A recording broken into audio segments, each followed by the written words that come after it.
marketplace who are helping to shift the culture of leadership. Some of which are abundant clients, some of which are just leaders we really respect out there. Nathan works at Outreach. He is the director of sales, and he's been working with us for a few years here. And Nathan, I'd love to just start off by you sharing a little bit about Outreach. You know, you're a fast-growing Seattle-based company. Who's Outreach? Yeah, thanks, Ben. It's good to be here. Outreach, we are what's categorized as a sales engagement platform. How we like to think about it is we give sellers of all types, whether they're appointment setters or closers or managing current customers, superpowers, right? By taking that old stale playbook that the gray hairs gave us a long time ago and inserting that playbook into a platform so that we can easily do our jobs in a more efficient and great way. Like you mentioned, we're based out in Seattle. We are a unicorn company that is just fast growing. And so it's been an awesome ride the 3 years that I've been here. Awesome. Yeah, and it's funny you mentioned taking what we learned from the gray hairs and making that easier. Because we met, and particularly you and Zachary met, at Sales 3.0, which is thrown by one of our favorite gray hairs, Mr. Gerhard. Yes, indeed. A long time ago. Yeah, I can't wait to go back to Sales 3.0, right? So shout out to Gerhard, and whether it's 2021, 2022, it'll be great to see things like that come back online. So, well, anyways, Nathan, in person. Go ahead. No, I was gonna say, I think, I'm right there with you in terms of that human in-person connection, right? As we close out the year, it is very much in need. Yeah, absolutely. Maybe we'll get into that today. So I'd love to start, Nathan, by you sharing a little bit about just where you were at in your career when you first met Abundant, and what shifted as you started to work with us, particularly early on. Yeah, no, it's a great question. Appreciate the opportunity to reflect a little bit. So I think as you alluded to, I had met Zachary at the Sales 3.0 conference a few years ago, and we had a very brief conversation that stuck with me, that caused me to explore this conversation with y'all and this idea about abundant leadership a little bit more in depth.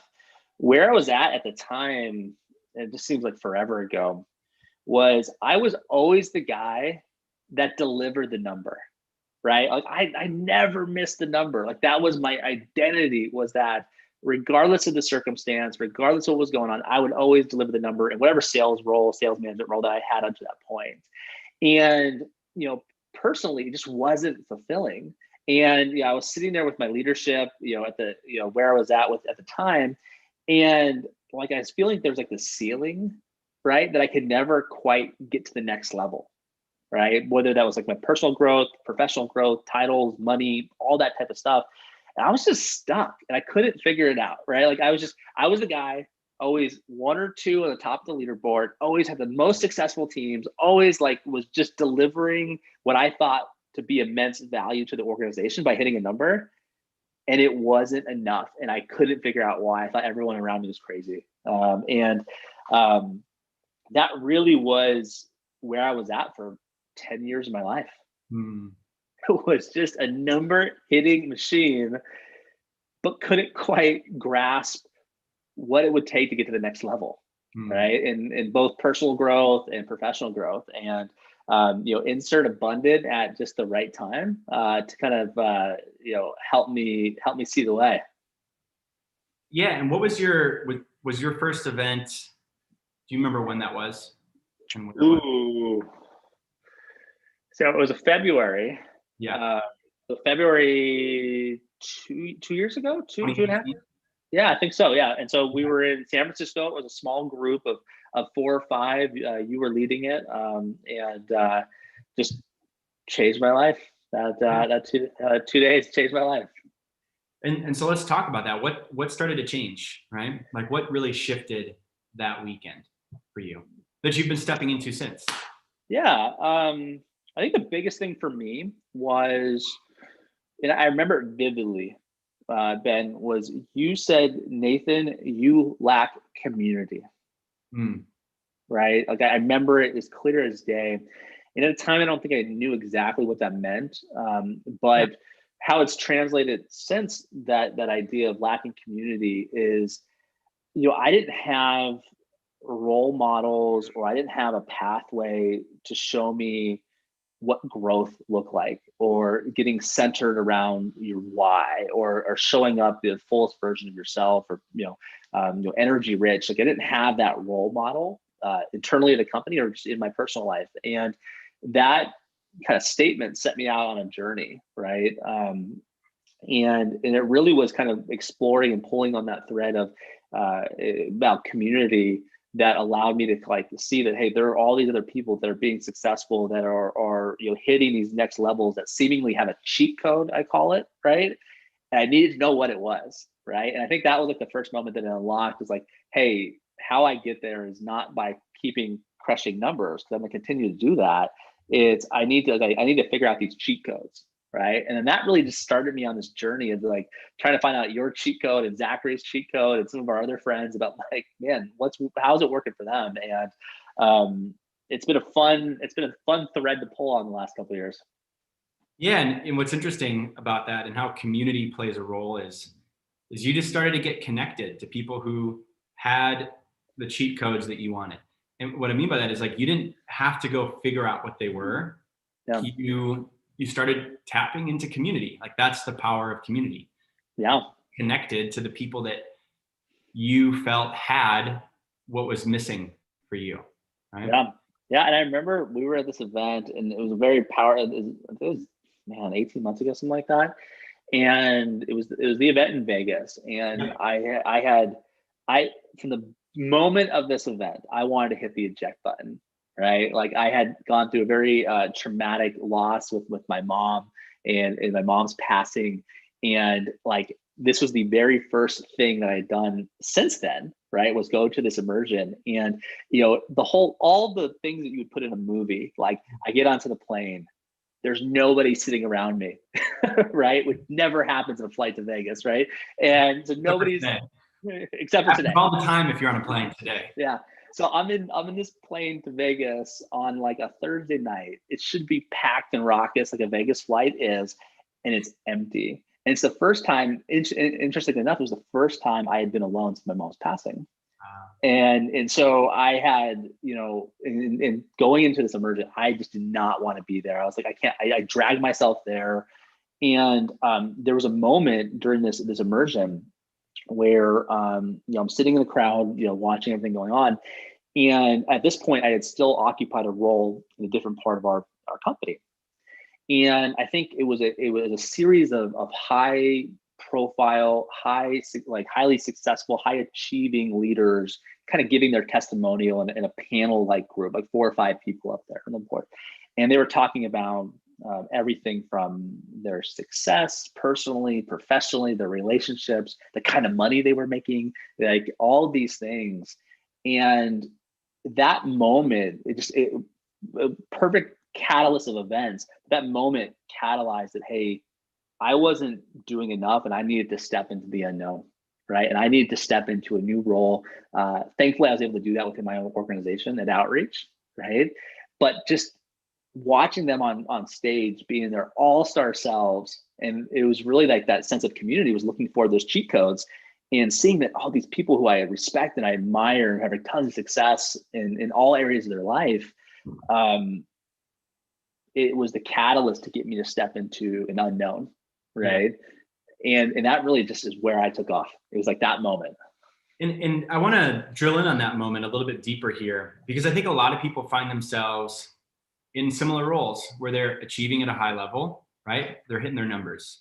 And it's like, that's who they were committed to becoming early on in their career. It's someone who could produce, right? Because that's where we feel valued by those around us, which, hey, it is important to produce, absolutely.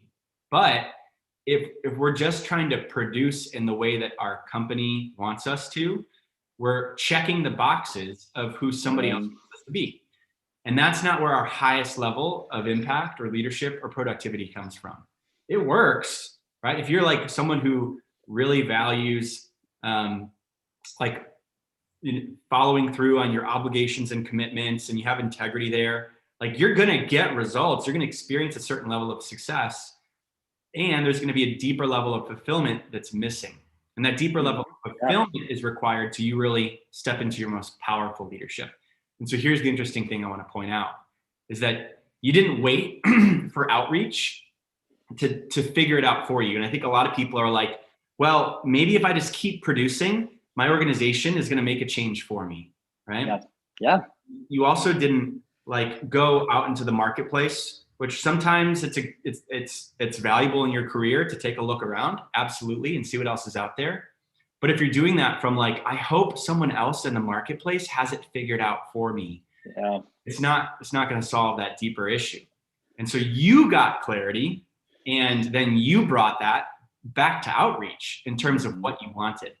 And so my question is, what did you stepped into the unknown with really claiming something that you wanted, not knowing if it existed exactly or how to get there. And what is it that you claimed that weekend that you wanted? Yeah, I think that for me, what I claimed and kind of how it transpired, if I followed the line of questioning, is I got really, part of that weekend was I got really tight. Well, I don't know if I got really tight on my why. Yeah. But I committed to my why. Yes. Right. I think that's a difference, right? What's the difference? Tell me more. What was the difference for you? So for me, the why is to provide the best possible life for my family. Like that's it, man. Like that's it. That's the highest purpose of my life, is to just provide just this awesome, this life situation, everything, opportunity for my family. And I think before that weekend, I said those things in word, and my actions, my numbers, my paychecks and stuff, like they laddered up to it, but I wasn't living it. Right. And I think that by getting really tight on that, the difference for me was that in order to accomplish this why and to be really, really tight on it, I had to up my game. Yeah. Right. I had to up my game professionally and stepping into new opportunities. Right. I had to, and taking some chances and taking some risks. I had to up my game in terms of my relationships with my wife and with my kids. Right. And by being very crystal clear on that, and that catalyzing for me, just everything else fell into place. I knew what exactly I had to do. I left that weekend, and the Monday after 7 a.m. I went into my boss's office, and I said, I was like, hey, I'm going this direction. And then 8 a.m. I went and talked to my now new boss and said, I'm coming over. Right. And thankfully, I had those kind of relationships, and those opportunities were readily open. It was just, I had to step through the door. Right. And I had to take the risk, and it paid off in just an awesome way. Yeah. Awesome. Alex was on this show a couple weeks ago, and that's what you stepped into, was the two of you really partnering together with building, growing, leading the SMB team. And it is something pretty special. I'd love to hear a little bit about the leadership that you two infused in, and what the impact was on growing that segment. Yeah. So Alex Kramer, can't say enough great things about him. But when we stepped into this role, it was still kind of, it was growing, and we didn't really know what it was going to be. But effectively, Alex and I were leading two teams within the same segment that was our fastest growing segment within outreach, right? We had very young junior sellers who needed a lot of guidance from all aspects of the sales and life process, right?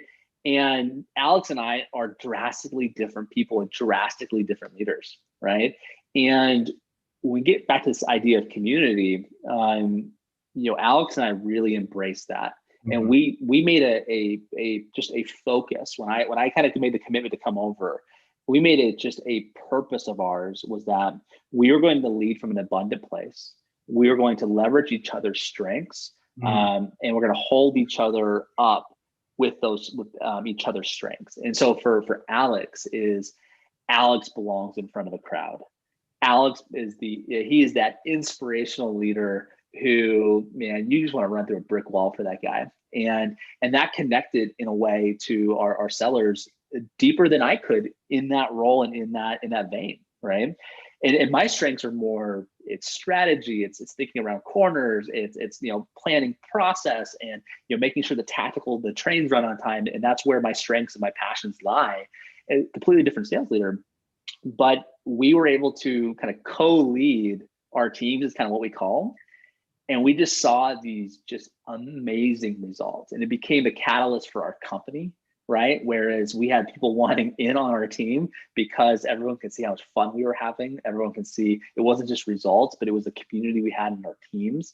Our teams were a team of friends and the best friends, and we were able to get people achieving at not a high rate on the numbers, because that was coming, but it was also, people were able to substantially see their growth as a seller, as an individual, as a professional.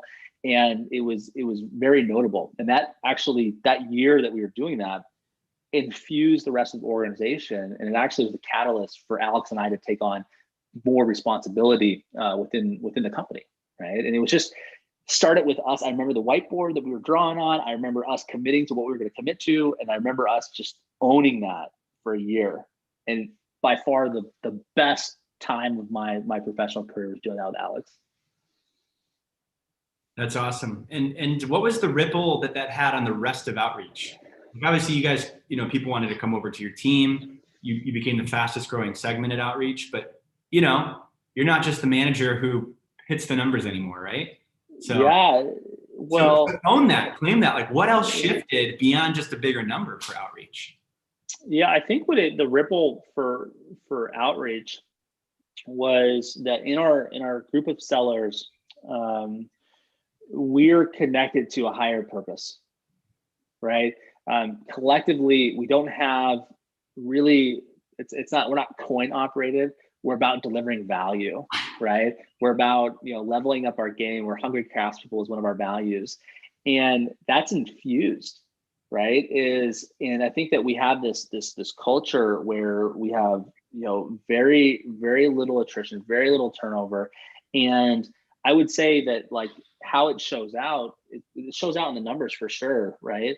But it really shows out in how people support each other, right? And how Alex and I supported each other, and then how we supported each other's teams, and how we supported our community and our group. Those lessons were infused, and now those sellers support their community and their group, right? And they're these just world-class teammates and these world-class friends, and there's these relationships there where when someone gets a big win, there's not this jealousy or they got lucky or that thing that can infuse some sales cultures. I'm so happy for that person. If we were in the office, there would be hugs and high fives, right? And now there's virtual Slack high fives and all those good things and virtual fist bumps. But like that was the kind of community, right? It wasn't, oh, they got lucky, or woe is me because I'm not the one that got that big deal or got that big number or whatever it is. It's always, I'm really happy for that person, right? And I just, how we rally around each other, it's special, man. Like we got magic in a bottle, and that really started and stemmed from just the experience that Alex and I had together. Yeah, and the thing to point out there is that culture can shift because of two people. Yeah. Like it doesn't start with the masses anywhere. It always starts with a small island of coherence that up levels the entire system. And I think that story is just such a great example of that, because ultimately like you and Alex created a lot of coherence with each other around a shared vision for what you wanted to create together, and honoring each other's gifts, the synergy there that played out. It's like the ripples from the relationship between the two of you are vast. There are many. And it's just so cool to see the examples of that. Because I think a lot of times people don't know where to start when they want to influence culture. Yep. And you just start by building a relationship with somebody who wants to build culture with you. And you create a partnership. And you two are in like formal roles with each other. Yeah. But also you chose to like you had two separate teams, Yep. but you chose to show up in a way that really united the segment. So yeah, and I think there was an interesting thing that's been a great lesson for me, both in how I communicate in the business and communicate to my team, is there's a vulnerability in there, right? I think as sales leaders, especially male sales leaders, right, there's a machoism, right, where it's like, I have no chinks in my armor. I can't let anybody see me sweat. I can't let anybody see me experience a difficult time, right? And I got to show up in this great way every time. It's like we're almost putting on a mask, right, if you will, right? And I think Alex and I had that vulnerability with each other. Was like, hey, I'm not good at this. yeah, This is not my strength. Or hey, I'm good and I can do this thing at a B level, but you can do it at an A level. And so we're going to go with you because you can do that at an A level, right? And we had this vulnerability with each other. And that actually, again, that stemmed to our teams to have vulnerability of, hey, here's where I need coaching, here's where I need help. And then that created a flywheel where people were seeking help, which then got answers and then got results. But then that also helped us communicate with the business, right? Was that we were able to go to our leaders and be vulnerable. And we were able to say, hey, here's all these great things like that are happening, right? But I want to talk about this thing that I'm just not awesome at right now, right? And then that created more synergy and coherence with our leaders, right? And then that got us more help and more answers, and then it fueled more growth, and it was just this magical flywheel. And so I think vulnerability is a key component there. Is that, and especially as guys, is that we gotta open up a little bit, right? And that's where the growth is at. Awesome.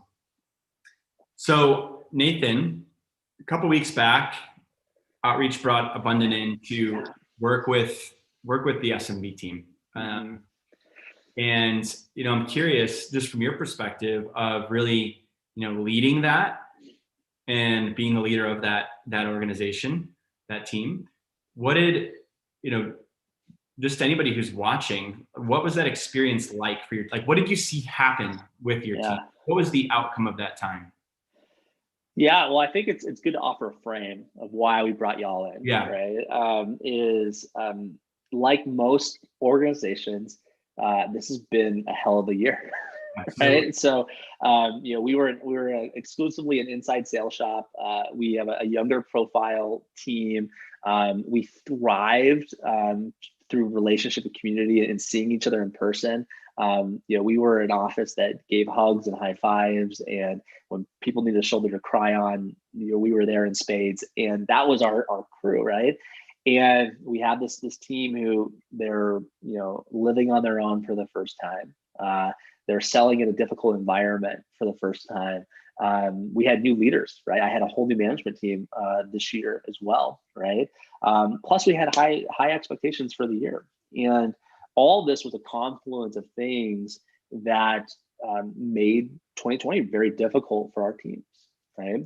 And while we were having success, I could see that there were cracks in our team, right? Was that we needed to do something to get everybody back together, right? And move beyond a number, move beyond trying to manage this remote situation with this team. And so we brought y'all in, right?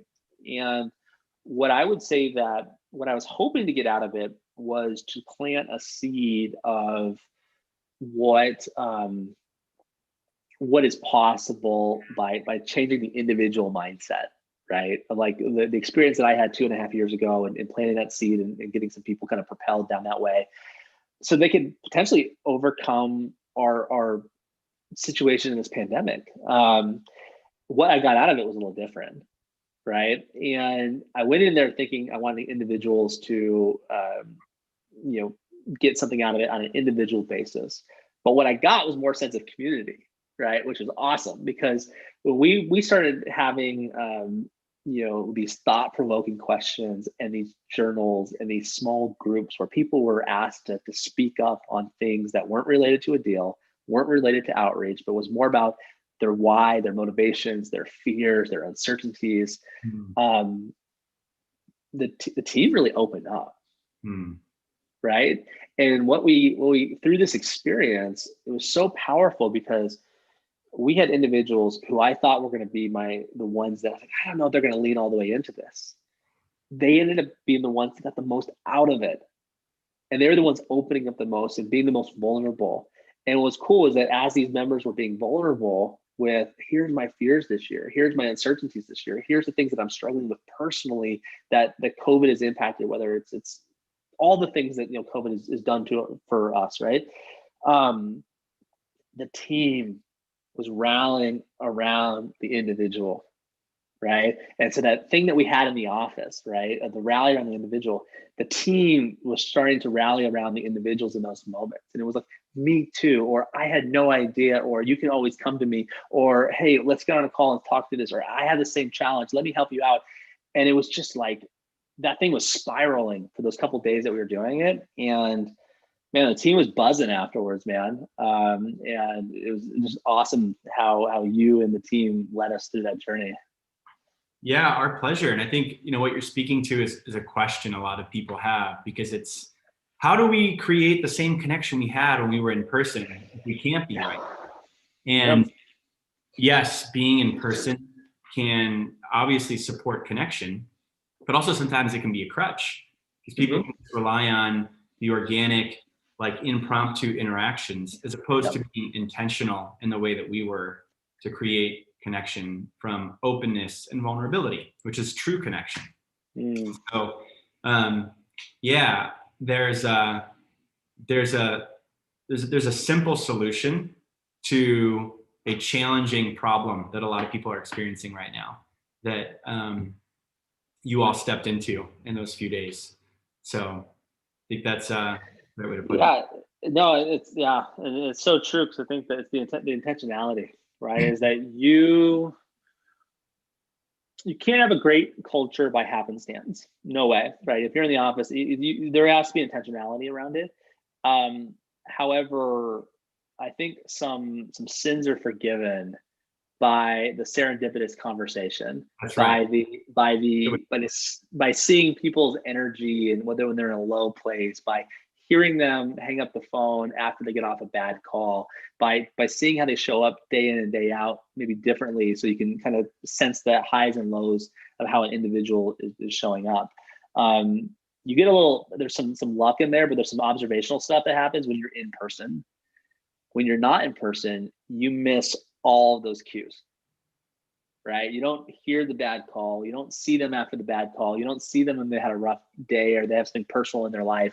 And so it's that intentionality that is so key, right? And that was, for me, trying to kind of capture this year and culture and the team, was a huge takeaway for me, was that we just have to be deliberate, right? And there's just no negotiation on that. And I kind of tried that to my team. We have to be intentional. We have to be deliberate with our relationships with our team. And by doing that, it's really paying dividends in this really trying time. That's awesome to see. Yeah. What do you feel your team is stepping into as you enter 2021, right? Like, we're almost at the end of the year here.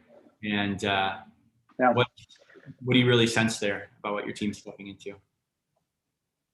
That's a great question. So what I'm seeing my team step into is there is some clarity happening with every individual on my team, both my management crew, my leadership crew, and the individual reps. And where that's really showing out is we create a space to have some uncomfortable conversations. Yeah. To talk about the uncertainties, to like expose some things that people were dealing with, right? And so for the first time in 10 months or whatever it's been, we have leaders and even teammates who are addressing some of these uncertainties head on, right? And because we are doing that, and because we are helping connect with people, whatever situation anybody's in, we're connecting there, and we're helping them also connect into, hey, why are you doing this? Why are you selling? Why outreach, right? There's a lot of places you can spend your time. By kind of really being open and vulnerable to those conversations, it's allowed the numbers and the process and things we don't like to do, and forecasting, all those things. It's made all that way easier to accomplish, right? And I was actually commenting with my leadership yesterday. My team does these forecast calls where they come and they talk about all the deals and really all the kind of the bones of like, hey, how are we gonna get to our number, right? And yesterday, and we've had great months and we've been doing very well, once we kind of figured COVID out. But yesterday was the first time where everybody was nailing everything. Mm. And it was like a sight to behold, right? Like my boss and I are talkers, and we usually infuse a lot of strategy and a lot of discussion points into these sessions. But we didn't have anything to say. It was like thumbs up, high five, like awesome, right? And and that was a roll up. What my managers were doing was a roll up of what the teams are doing, right?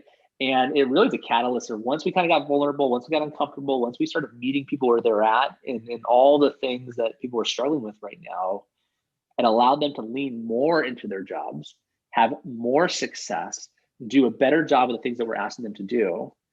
And it's like we're the numbers are up to the right. Right. And I've never been, we've got some record breaking numbers coming down the pipe here for the end of the quarter. I've never been more relaxed. I've never been more confident. Yeah. With the number, which is pretty fantastic.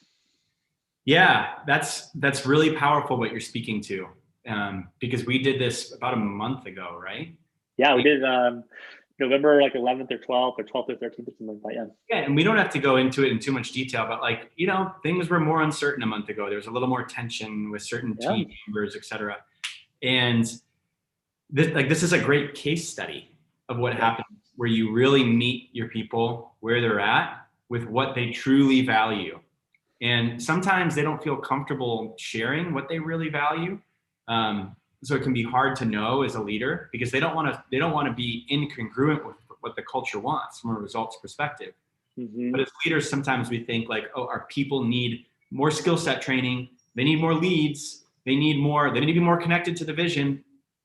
Yeah. Those things can be true. But what we've seen time and time again is that when you create that space for people to connect more to each other and to share purpose and vision, they lean in, they engage. Yeah.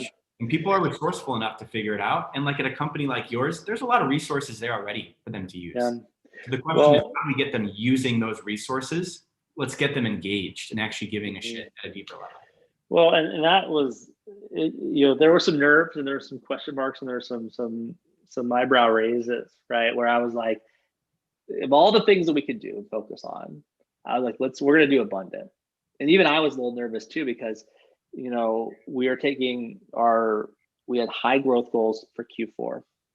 November is our shortest month, right? And we're going to take 2 days off the floor where we were requiring everyone to lean in for during our shortest month, during what's going to be a record-breaking quarter, during all these other goals. We had all these other enablement challenges that we needed to accomplish. There's all these things that we need to do. And so obviously, the standard way to go about things would have been to more enablement training, skill-based coaching, that type of stuff, right? Which are all important. But really the catalyst was we met the reps where they were at, right? And the reps, what they needed was for us to connect with them at a deeper level. And Abundant, you guys, helped us to do that in a great way. And we're doing better than, we're going to close the quarter out better than we thought, right? Which is awesome. Amazing. Yeah, there's the standard, and then there's the abundant standard. There you go, man. That's a beautiful thing. Awesome. Well, hey, Nathan, anything final you want to wrap up with? I think this is a good place for us to near our end. I think that the thing I'd wrap up with, just because it's so important to me, and I by no way am paid to say this or or have been asked or coached to say this, is that you guys changed my life. As simple as that. And I will admit that it is hard to fully understand the impact that you and Zachary have made on me personally from the outside looking in. And you don't really know like what you're going to get out of this abundant experience until you're in it, right? But I can tell you like that it deserves all the hype in the world, right? Because I think if you think about my life and my trajectory of where I was at and all that stuff, I was kind of on this plane, and I would have had a fine career and all those type of things. But if you look at 2 years ago on my timeline, everything is up to the right. relationships, money, role, notoriety, responsibility, every measure that you would want to measure is up to the right. For me, it's about the relationship with my family and doing what's best for my family. And it's best it's ever been. Right. And it's a kudos to you guys and the experience that we went through together. Hey, and kudos right back to you, because it's uncertain, right? Yep. And we ask you to do things you've never done before. And while we love to support people on their journey and show the way, not everybody takes it. And you've taken all the steps. So kudos to you for being a leader who really wants to show up and create more value for the people that you lead and for the world and for your family, and for taking that on and not settling for the standard or for what was good or comfortable. So right back at you, man. Thanks for being on today. Really appreciate it. Yeah, thanks for